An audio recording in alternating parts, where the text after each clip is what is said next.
Awesome. Good afternoon. My name is Michael Weisletter from MIT Sloan, and I'm here to introduce Michael Cotton, who will be doing a presentation entitled How Technology is Changing the Sports Industry. All right. Thank you very much. First, I'd like to thank MIT for having me as a speaker, and obviously to all of you for coming. As you said, I'm going to be discussing how technology is shaping the sports and media industry. So in terms of agenda, I'll discuss my background in the industry very briefly, including my current role as director of Canada's largest sports and media accelerator program. I'll briefly talk about our business model, how we engage with sports properties, how we work with leagues such as the NFL, the NBA, the NHL, as well as corporate partners, owners, and teams. And then I'm going to spend most of our time together going over very specific developments and challenges in technology across a wide range of verticals in the sports industry. So I started my career as an economist for the former Prime Minister of Canada, Stephen Harper. I worked for him for 3 years and sort of laid the foundational ground of my professional career, and then, like many of you in this room, decided that I wanted to transition into a career in the sports industry.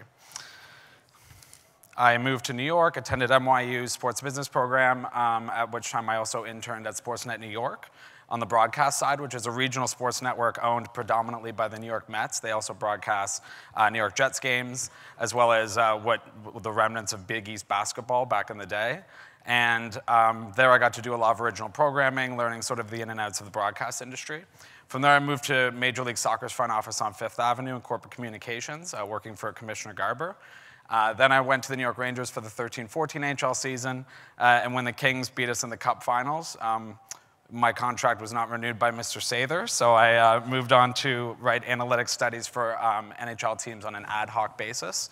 I wrote studies on things like individual player values ahead of arbitration hearings for the Leafs and the Canadiens and the Canucks, as well as NHL draft trends for the Wings and the Flyers, and appropriate term and contract value for impending restricted and unrestricted free agents.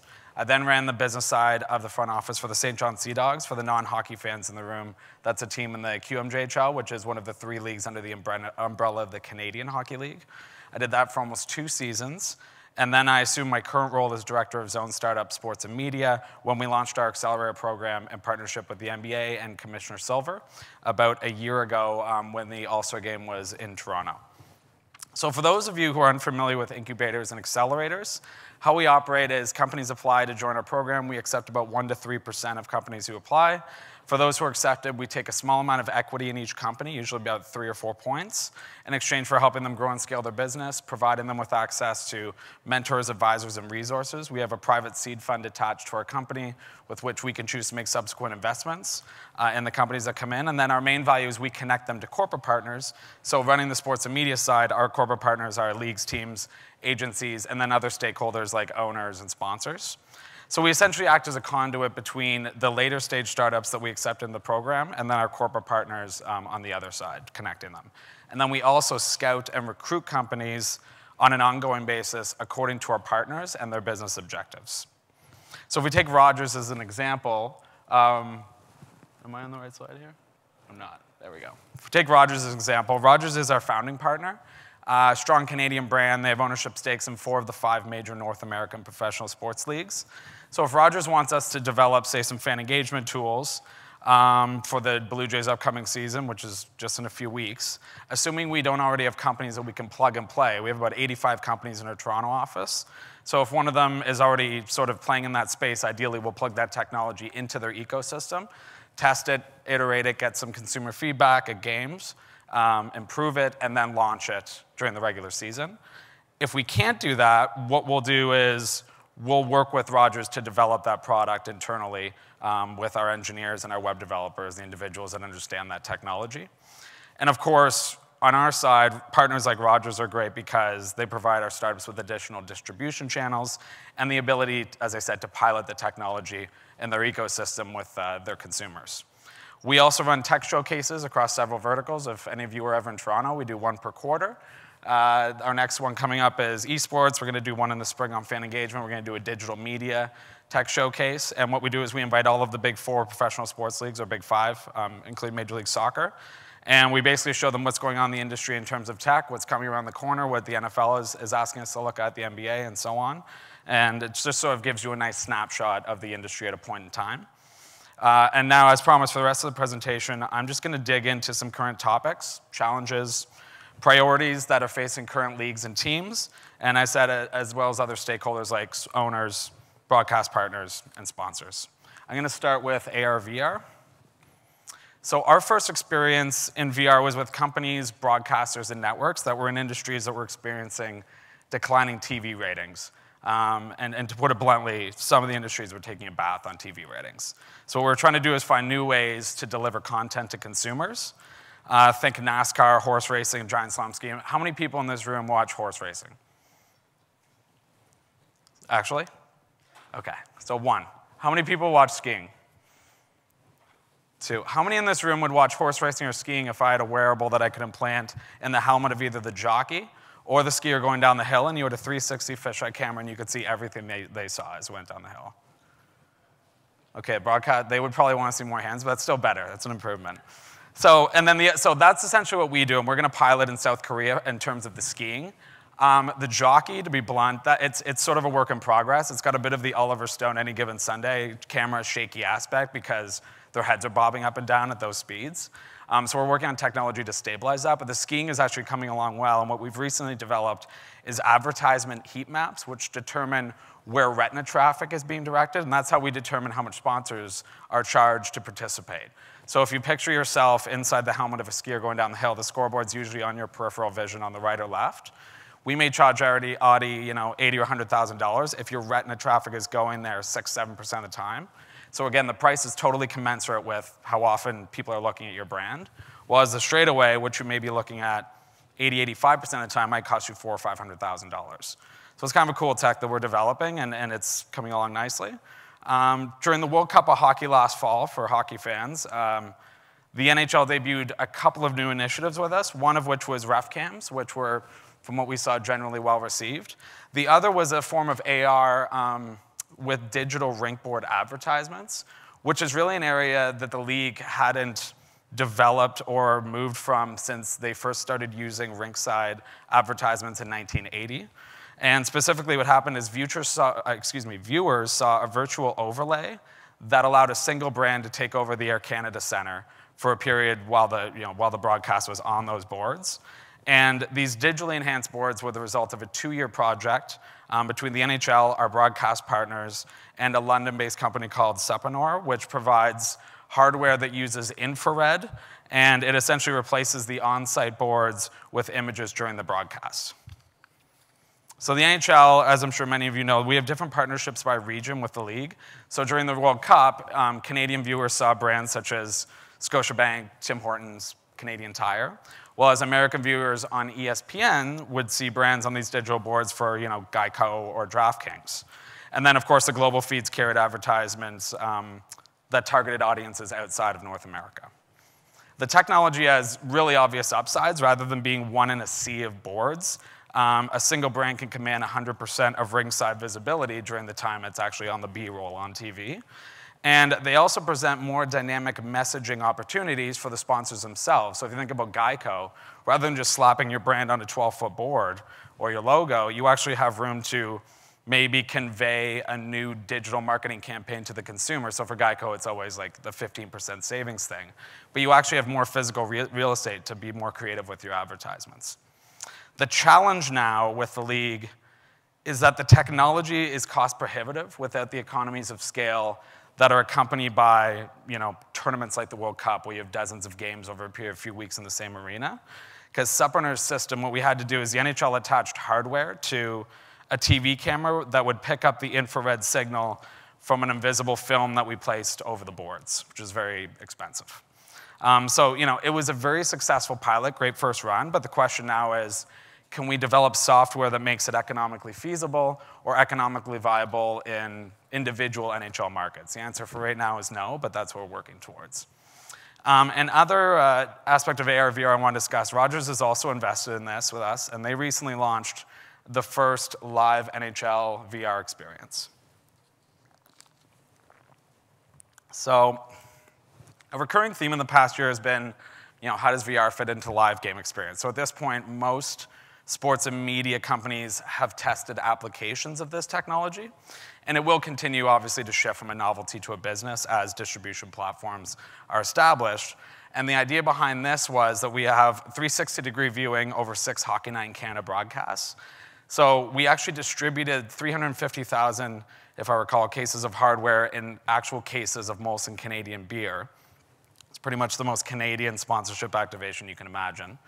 And for those who didn't get the physical hardware and beer, you could download the mobile app on your phone, and it was 360 fisheye camera. So if you turned around, you're seeing the puck go the other way and so on.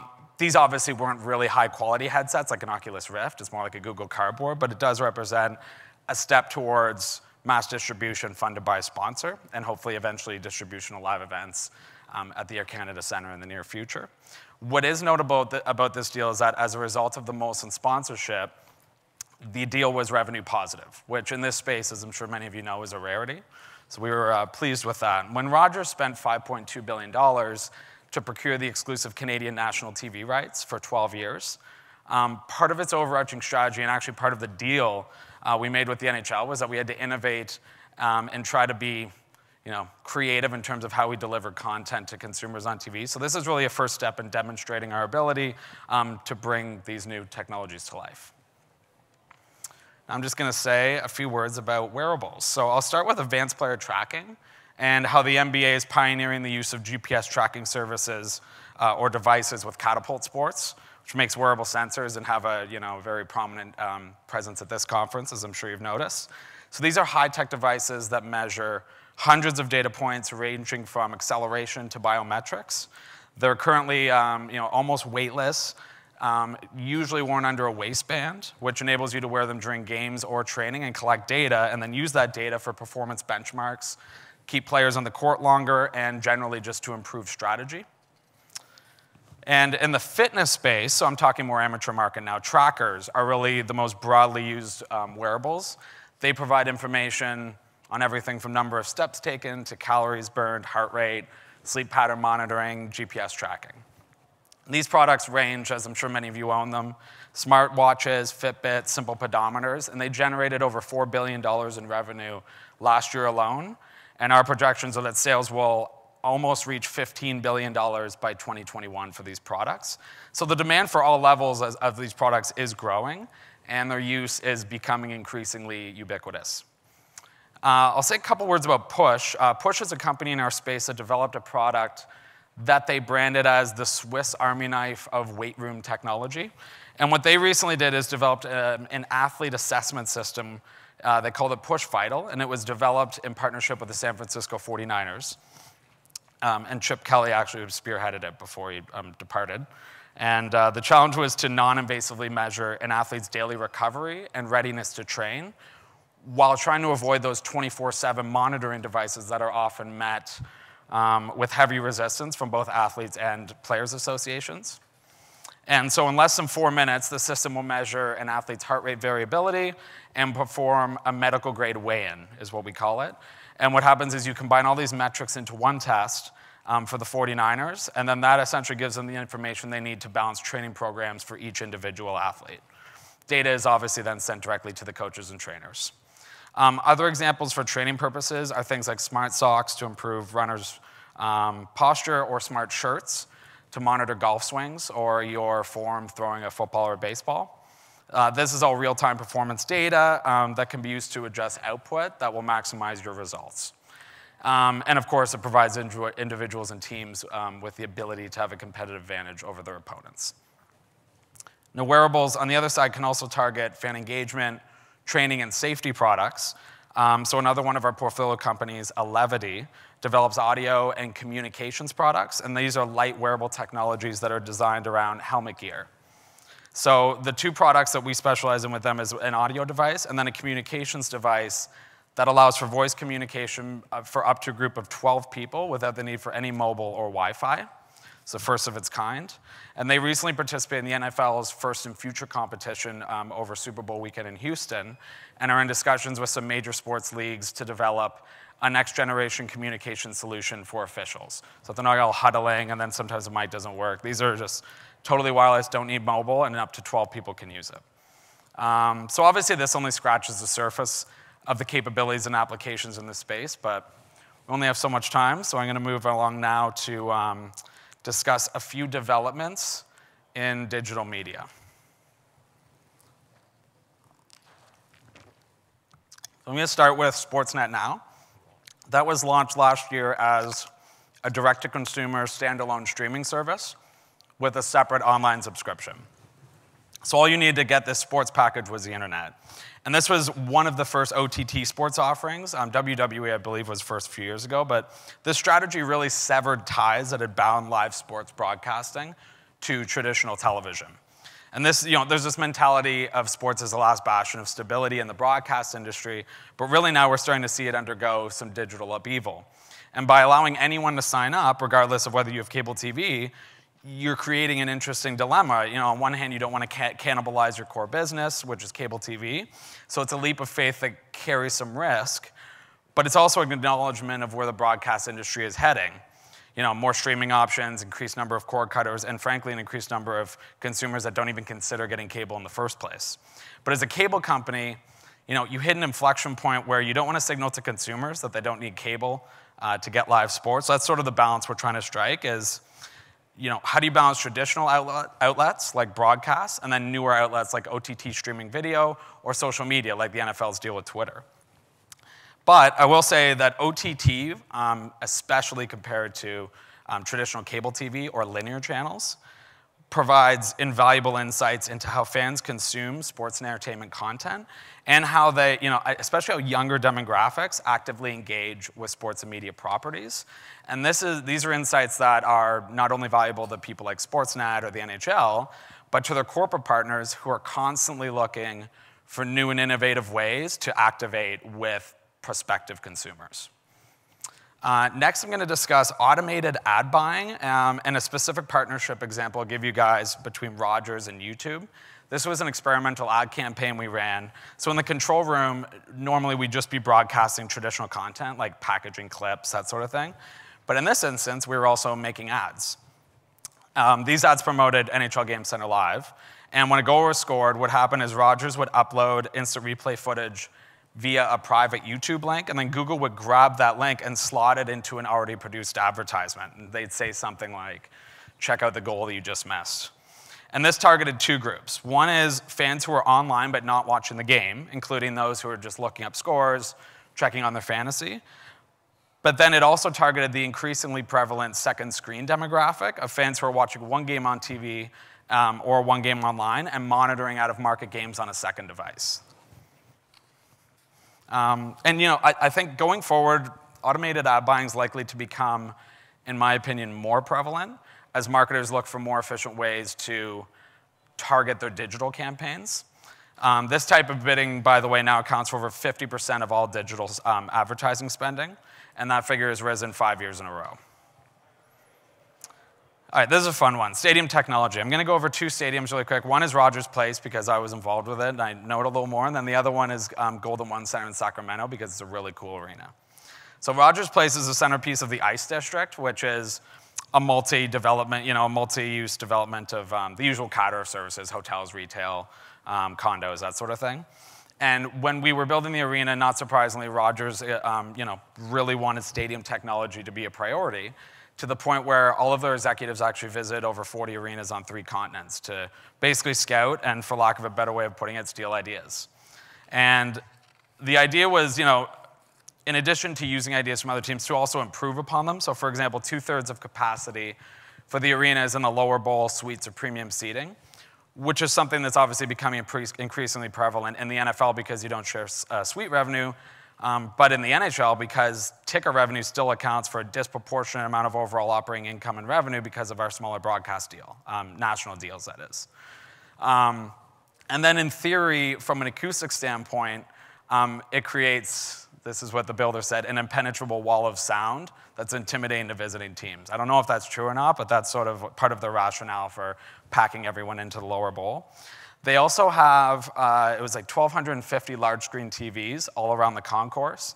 And the idea behind that is that no matter where you are in the arena, they want you to be able to see the game because they don't want to provide a disincentive to fans to go up and take their kid to buy a jersey or to go get a beer or to engage with sponsorship activations.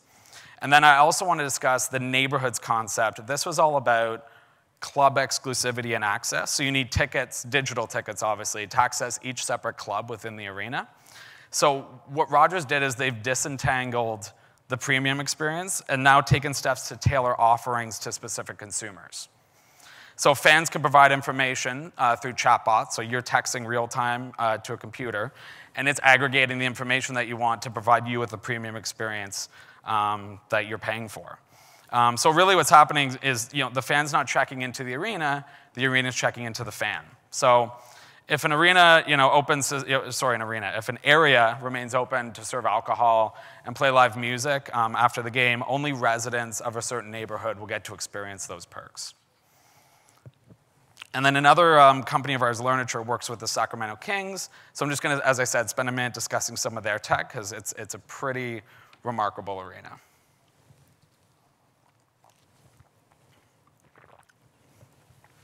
So first of all, this was the first North American venue to use automated turnstiles, which sounds like a really boring, mundane thing, but it's a feature that enables the Kings to get 1,000 people in the gate per hour versus 300 for handheld scanners.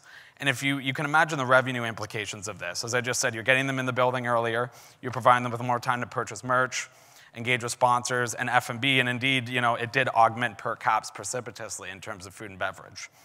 The mobile app also enables fans, as I said, text questions to a real-time computer with a chatbot function, and the more fans use it, the smarter it gets.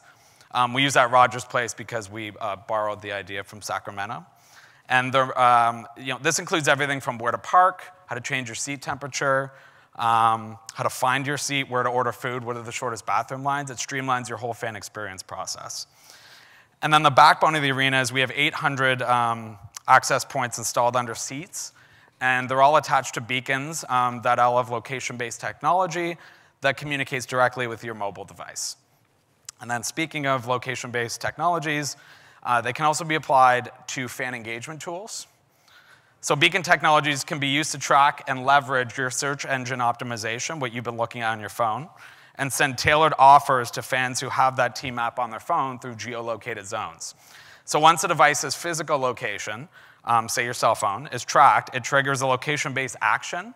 So, the common one is obviously checking in, like, hey, you go to the Jays game with your buddy, or I'm in Boston, the Celtics game with your buddy, and it'll prompt you to do that. But the more sort of prevalent and one that we're interested in more is push notifications that have calls to actions to monetize. And again, this isn't just sending you random offers. This is sending you offers for things that you have literally been searching on your phone. So if you're looking at mortgages, and Bank of Montreal or Chase or Citibank, I can now bring them in as a third-party sponsor, and they'll send you applications for mortgages directly to your phone only while you're in the arena. And then once you leave the arena, you don't get any of these offers. So you don't get spammed. It's only geolocated while you're there. It's a little creepy, but it's legal, I can assure you. And I just want to say a word about the new stadium opening this fall in Atlanta.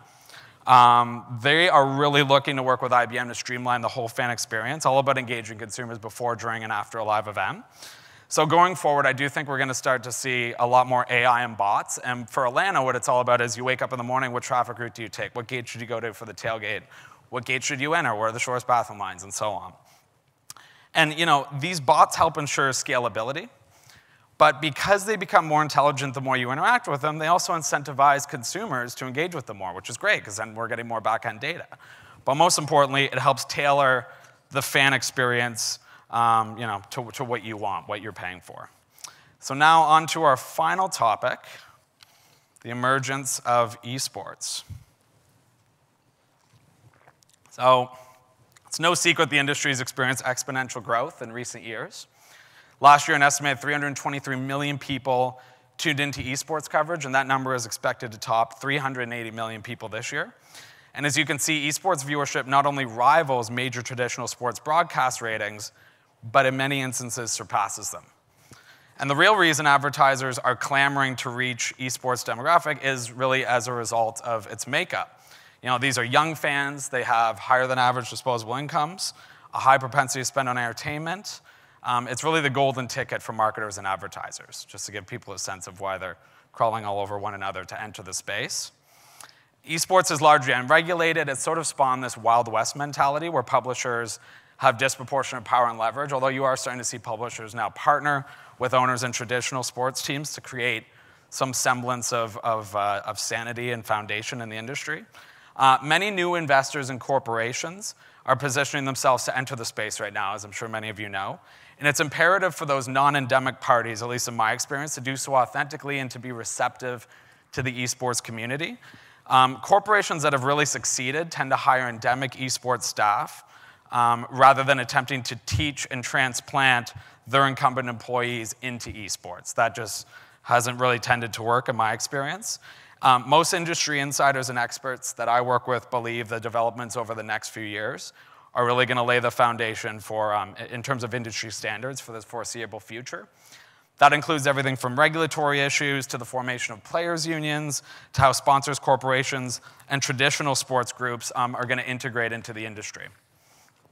Lastly, a few issues to sort of consider in esports going forward will be things like how do you provide additional interaction and gaming options at live events, as well as what's the future of broadcast, streaming, premium content. So are we going to see more live tournament coverage, or maybe we're going to have a move towards evergreen content similar to ESPN 30 for 30 series where you can roll this stuff out over and over again? Or will we move towards distribution networks with 24/7 esports content? That's something we've discussed as well. Just depends on what the appetite is, and that's something that I think is really going to start to unfold in the next 3 to 6 months. It'll be interesting to watch. So in conclusion, in recent years, technology has obviously had a substantial impact on almost every aspect of society. Individuals can assess, they can access info quickly, engage with one another, communicate directly and efficiently, and these developments are only going to continue to accelerate.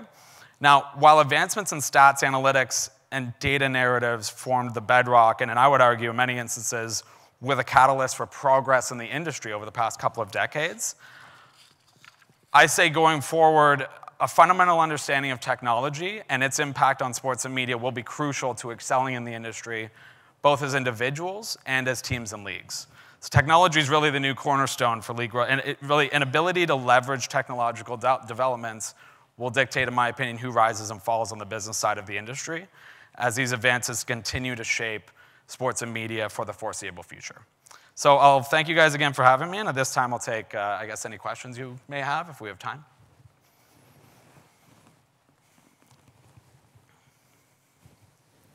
Yeah.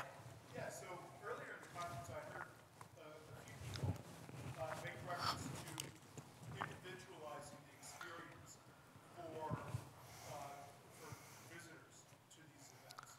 Sorry, which esports you're still talking about? Or? Not just esports, but arena events in general. Okay. And I guess my observation is even the smallest events have 20,000 attendees, right? And just the thought of individualizing just boggles my mind, right? I don't think it's possible.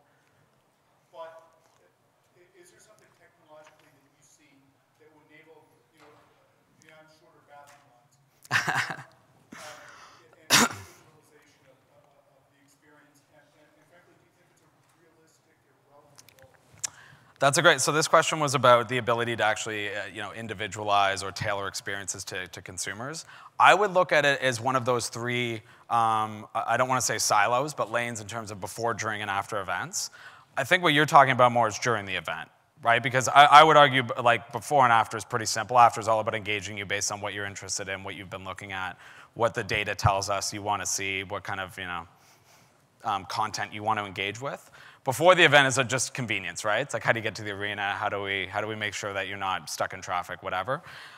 What I would argue, the answer is yes and no. It's yes in the sense that I do think there is certainly an aspect of this where you need to slot, when you have 20,000 people, you're not going to have 20,000 experiences.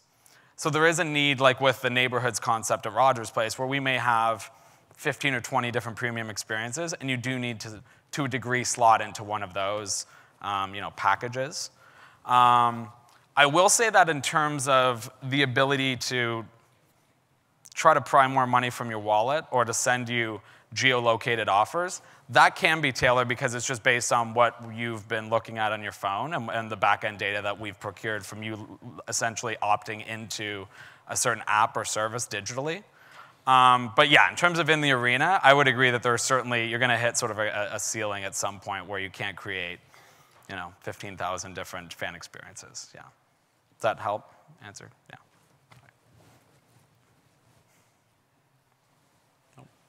Great. Thanks again, everyone.